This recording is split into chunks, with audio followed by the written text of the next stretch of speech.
जय Hind, welcome to शिक्षा Galaxy. आज हम लोग शिक्षा गैलेक्सी के माध्यम से दृष्टि दोष तथा उसका निवारण पढ़ने वाले हैं। इसके पहले वाले टॉपिक में हम लोग मानव नेत्र, ठीक है, और मानव नेत्र के जो मुख्य पार्ट्स हैं उसके बारे में पढ़े हैं। उसके बाद हम लोग मोतियाबिंद पढ़े थे, समंजन क्षमता पढ़े थे। अब इसको हम एक्सप्लेन कर रहे हैं कि आखिर दृष्टि दोष होता क्या है। तो दृष्टि दोष आँख में होता है जब आँखों की समंजन क्षमता क्षीण हो जाती है, ठीक है, यानी आँखों की जो समंजन क्षमता है वो क्या होती है, क्षीण हो जाती है, तब स्पष्ट नहीं दिखाई देता। अर्थात जब आँखों की समंजन क्षमता क्षीण होगी तो आँखों से स्पष्ट नहीं दिखाई देगा और दृष्टि धुंधली हो जाती है। इसे ही आँखों की दृष्टि दोष कहते हैं। इसके पिछले वाले में भी इसका हमने डिफिनीशन दिया था, बहुत ही आसान।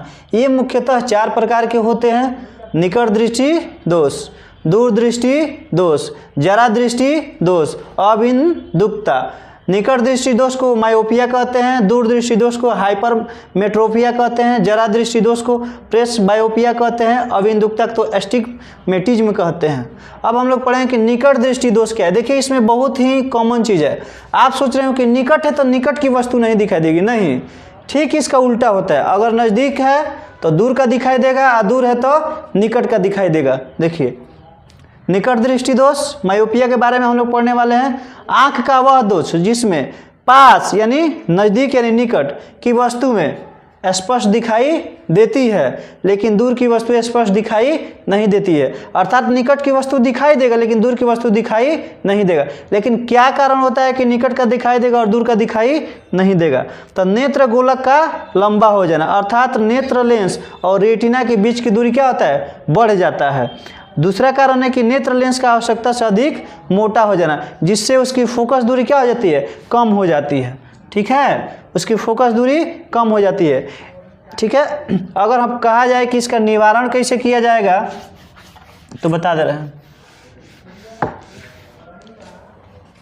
निकट दृष्टि दोष के निवारण के लिए, निवारण में आप लिख सकते हैं, ठीक है, अवतल लेंस का प्रयोग किया जाता है। किसका? अवतल लेंस का। पूछा जाता है, कई बार पूछा गया कि निकट दृष्टि को दूर करने के लिए किस लेंस का प्रयोग किया जाता है, तो अवतल लेंस का प्रयोग किया जाता है, ठीक है, इसे नोट कीजिए।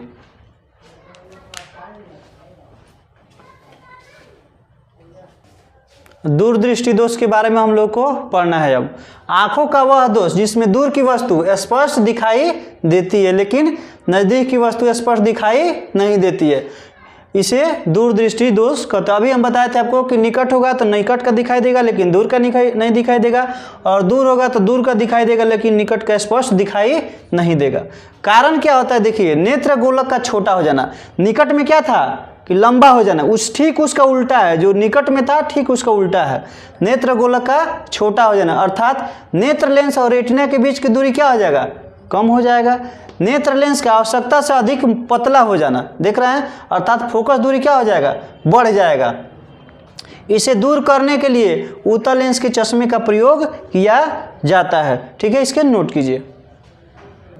चलिए, अब हम लोग को पढ़ना है कि जरा दृष्टि दोष क्या है। देखिए, जरा दृष्टि दोष बहुत खतरनाक बीमारी है, ठीक है। यह रोग प्रायः बुढ़ापे में होता है। जरा दृष्टि दोष को हम लोग बुढ़ौती बीमारी भी कहते हैं, इसे बुढ़ौती बीमारी भी कहते हैं। क्या होता है कि इसमें दूर बिंदु के साथ साथ नज़दीक बिंदु भी प्रभावित हो जाती है। अर्थात कोई वस्तु दूर है तो वो भी स्पष्ट नहीं दिखाई देगा और नज़दीक है वो भी स्पष्ट दिखाई नहीं देगा। यह रोग प्रायः बुढ़ापे में होता है। अभी हम आपको बताएं कि इस बीमारी का नाम क्या है, बुढ़ौती बीमारी। इस रोग से पीड़ित व्यक्ति उचित चश्मे के बिना सुस्पष्ट नहीं पढ़ सकता है। अर्थात जिस भी व्यक्ति को या जिस बूढ़ा बाबा को यह बीमारी हो जाएगा वह बिना उचित चश्मे का नहीं कोई भी चीज़ पढ़ सकता है।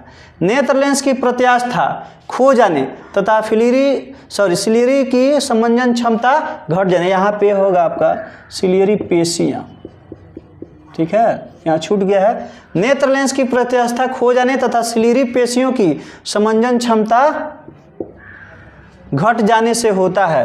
अर्थात आँख का जो प्रत्यास्था है वो क्या होता है, खो जाता है, और सिलियरी की समंजन क्षमता क्या होती है, वो घट जाती है। इसमें निकट बिंदु के साथ साथ दूर बिंदु भी प्रभावित होती है। अभी बताया कि ना दूर के स्पष्ट दिखाई देगा ना नज़दीक का, ठीक है। अब निवारण कैसे करेंगे? इस दोष को दूर करने के लिए बाइफोकल लेंस का प्रयोग किया जाता है। बाइफोकल लेंस ये होता है जिसमें अवतल लेंस और उत्तल लेंस दोनों होता है, ठीक है। अवतल लेंस देखिए, इसका ऊपरी भाग क्या होगा? अवतल लेंस होगा तथा निचला भाग उत्तल लेंस होगा, ठीक है। इसे नोट कीजिए, ठीक है। अब हम लोग को पढ़ना है कि अविंदुकता क्या है। देखिए, अविंदुकता ऐसी बीमारी है या इतना विचित्र बीमारी है कि इसमें जो है व्यक्ति का मानसिक संतुलन बिगड़ जाता है, ठीक है। और इसमें इसको दूर भी किया जा सकता है, लेकिन थोड़ा इसके बारे में हम लोग पढ़ रहे हैं। अविंदुकता, इस दोष से पीड़ित व्यक्ति एक ही साथ उदग्र तथा क्षैतिज रेखाओं को फोकसित नहीं कर सकता। थोड़ा समझिए, देखिए ऐसे है, अगर ऐसे दिखाई दे रहा है ना तो उसको ऐसे नहीं दिखाई देगा, अर्थात क्षैतिज दिखाई दे रहा है तो उदग्र नहीं दिखाई देगा। अगर उसको ऐसे दिखाई दे रहा है तो ऐसे दिखाई नहीं देगा।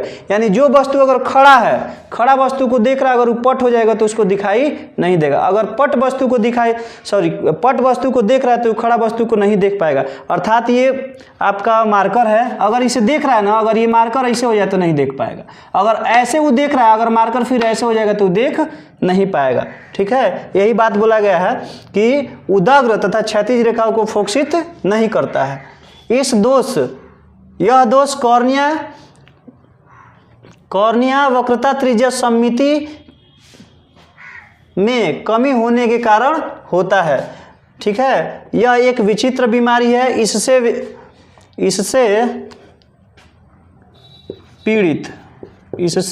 पीड़ित व्यक्ति का मानसिक संतुलन क्या होता है? बिगड़ सकता है। इसे दूर करने के लिए बेलनाकार लेंस के चश्मे का प्रयोग किया जाता है, ठीक है। इसे नोट कीजिए, अब हम बता रहे हैं आपको।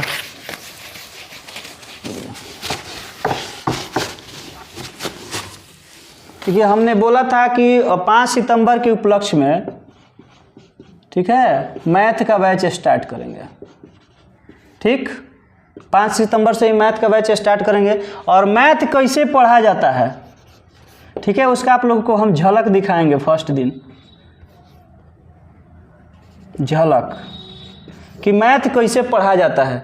आपको यहाँ पे हम सबसे पहले 10th और 12th का मैथ स्टार्ट करेंगे, ठीक, एकदम बेसिक लेवल से। और दोनों में एनसीईआरटी बुक एकदम चलेगा, लाइन बाय लाइन और एक्सरसाइज टू एक्सरसाइज, 10th और 12th का। और उसके बाद आपको फ्री में हम आपको रेलवे, ठीक है, ग्रुप डी, एसएससी का मैथ आदि का मैथ भी हम आपको पढ़ाएंगे, ठीक, ताकि आपको दिक्कत नहीं होगा। इसके साथ साथ हम लोग फिजिक्स केमिस्ट्री भी पढ़ेंगे, बायोलॉजी भी पढ़ेंगे। अगर आपको कोई समस्या हो रहा है तो आप कमेंट कर सकते हैं। अगर कमेंट नहीं कर सकते हैं तो आप इसमें मैसेज कर सकते हैं। 72 50 57 13 62 व्हाट्सअप नंबर है, आप इसमें मैसेज कीजिएगा तो कोई भी आपको दिक्कत है उसका आंसर मिल जाएगा। जय हिंद, जय भारत।